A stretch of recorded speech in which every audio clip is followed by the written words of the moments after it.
लोकाभिरामं रणरङ्गधीरं राजीवनेत्रं रघुवंशनाथं कारुण्यरूपं करुणाकरन्तं श्रीरामचन्द्रं शरणं प्रपद्ये। सियावर रामचंद्र की जय, पवन सुत हनुमान की जय। पिछले एपिसोड में सीता जी पुष्प वाटिका से गौरा जी का आशीर्वाद लेकर के अपने घर को प्रस्थान करती हैं। उधर श्री राम लक्ष्मण पुष्प लेकर के और गुरु जी के पास पहुंचते हैं। गुरु जी पुष्प पाकर के और पूजा प्रारंभ करते हैं कि सुमन पाई मुनि पूजा कीन्ही, पुण्य शीश दो भाई न दीनी, सुफल मनोरथ होई तुम्हारे, राम लखन सुनि भये सुखारे। उधर मुनि विश्वामित्र जी ने पुष्प पाकर के अपना पूजन निपटाया और पूजन करने के बाद उन दोनों भाइयों को आशीर्वाद दिया। आशीर्वाद क्या दिया कि आप दोनों के मनोरथ सफल हों। ये सुनकर के राम लक्ष्मण बहुत प्रसन्न हुए।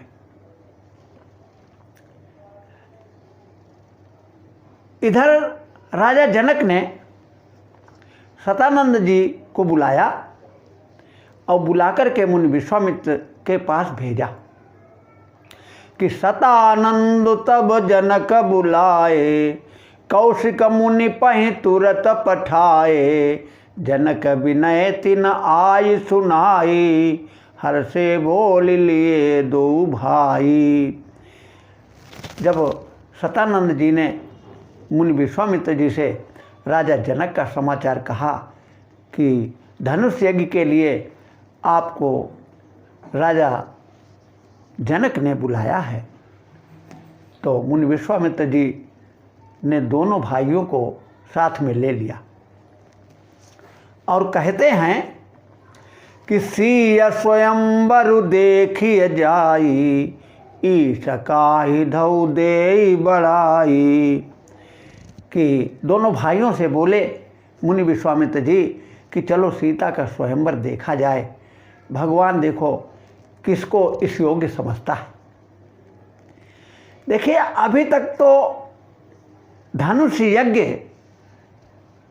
की ही चर्चा हुई, लेकिन अब विश्वामित्र जी ने सीता स्वयंवर का नाम लिया।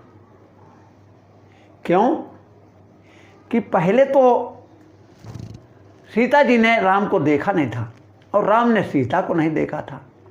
अब जब दोनों ने एक दूसरे को देख लिया और मन में अपने इच्छा भी प्रकट कर ली, तब अब ये विश्वामित्र जी ने इसे सीता स्वयंवर का नाम दिया। तो मुनि विश्वामित्र राम लक्ष्मण के साथ और मुनियों के साथ पहुँचे। तो वहाँ पर पहुँचते ही जब इन पर सभी की दृष्टि पड़ी, तो जिसके मन में जैसी भावना थी प्रभु की मूर्ति उसको उसी प्रकार दिखाई दी कि देखई रूप महारण धीरा, मनहु वीर रसु धरे शरीरा, रहे असुर छल छेओ छो निपभेशा, तिन प्रभु प्रगट काल सम देखा। जो वीर पुरुष थे तो उनको भगवान राम साक्षात वीर रस रूप में दिखाई दिए, और जो असुर छल करके और भेष बदल के आए हुए थे उनको भगवान राम काल के समान दिखाई दिए। अयोध्या वासियों को राम दूल्हा के रूप में दिखाई दिए। राजा जनक को और सुनैना को राम पुत्र के समान दिखाई दिए। सखियों को सीता के वर के रूप में दिखाई दिए। इस प्रकार जिसकी जैसी भावना थी प्रभु का वही रूप उसके सामने प्रकट हुआ। तो सब मंचन ते मंचु एक सुंदर विशद विशाल, मुनि समेत दो बंधुता बैठा रे महिपाल। तो सब मंचों से एक सुंदर और विशाल और ऊंचा मंच था। उस पर मुनि विश्वामित्र सहित दोनों राजकुमारों को बैठने के लिए राजा जनक ने कहा। राजा जनक ने बंदी जनों को बुलाया तो बंदी जन राजा जनक के पास आए और उनको राजा ने आदेश दिया कि हमारे प्रण को इस सभा के बीच में कहो जाकर के। कहा न पजाई कहु पन मोरा, चले भाट ही हरस न थोड़ा।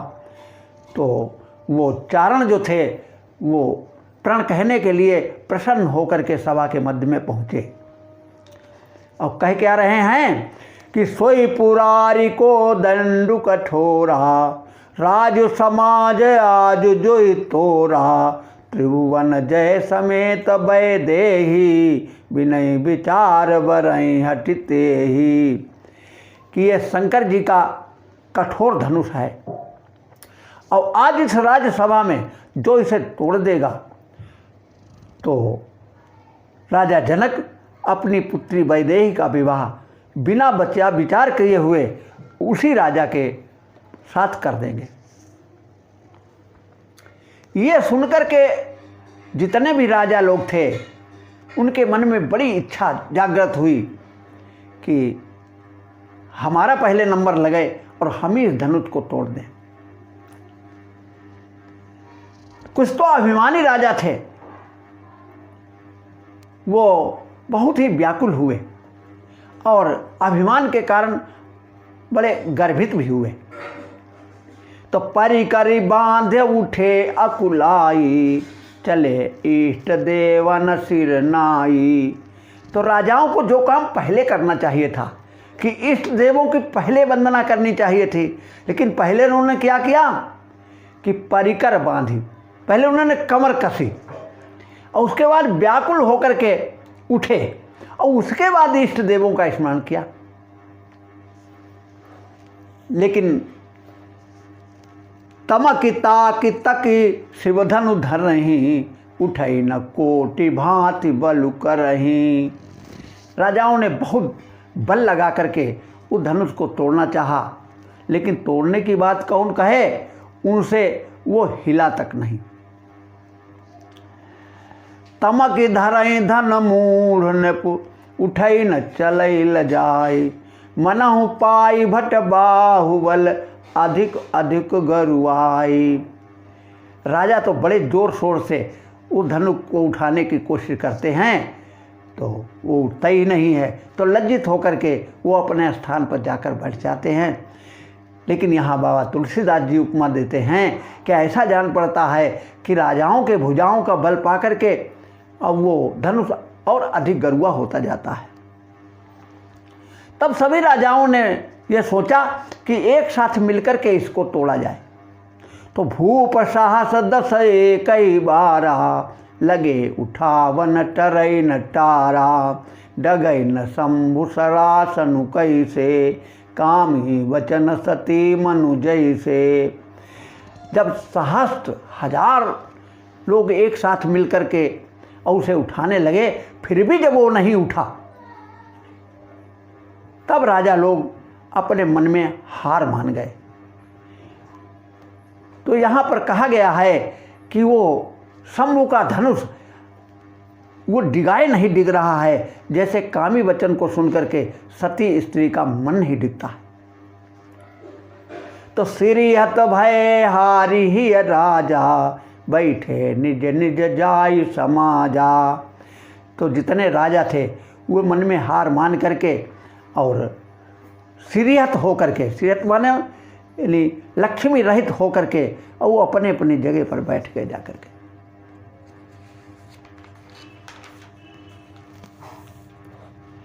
राजा जनक ने देखा कि इन राजाओं में से कोई भी राजा ऐसा नहीं है जो इस धनुष को तोड़ पाता।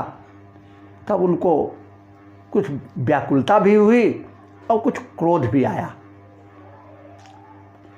तो नृप बिलोकि जनक अकुलाने, बोले वचन रोष जनुसाने। दीप दीप के भूपति नाना, आए सुनि हम जोपन ठाना। काहू काही यह लाभु न भावा, काहू न शंकर चाप चढ़ावा। राहु चढ़ावन तो रब भाई, तिल भरी भूमि न सके छड़ाई।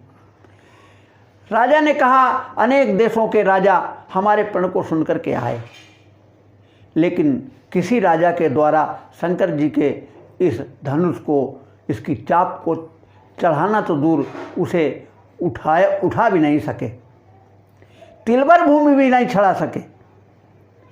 तो ये सोच करके राजा ने सभा के मध्य में कहा कि अब जन को माखय भट मानी, वीर विहीन मही मैं जानी। अब कोई भी वीर अपने मन में घमंड ना करे। हमें तो ऐसा मालूम देता है कि ये पृथ्वी वीरों से खाली हो गई है। इसलिए हे राजाओ, तजौवास निज निज गृह जाऊ, लिखा न विधि वैदेही विवाहु। इसलिए अपने आशा को छोड़ करके अपने अपने घर सब जाओ। हमें तो ऐसा जान पड़ता है कि वैदेही बिटिया का विवाह विधाता ने लिखा ही नहीं। ये सुनकर के लक्ष्मण जी कुछ क्रोधित हुए और क्रोधित होकर के उनके ओठ फड़कने लगे, नेत्र लाल हो गए, लेकिन उठ कह नहीं सकते हैं। भगवान राम के डर के कारण कुछ बोल नहीं पाते, लेकिन फिर भी भगवान के चरण कमलों में अपना सिर निभा करके और लक्ष्मण जी बोले। लक्ष्मण जी क्या बोले ये अगले एपिसोड में बताएंगे। बोलो।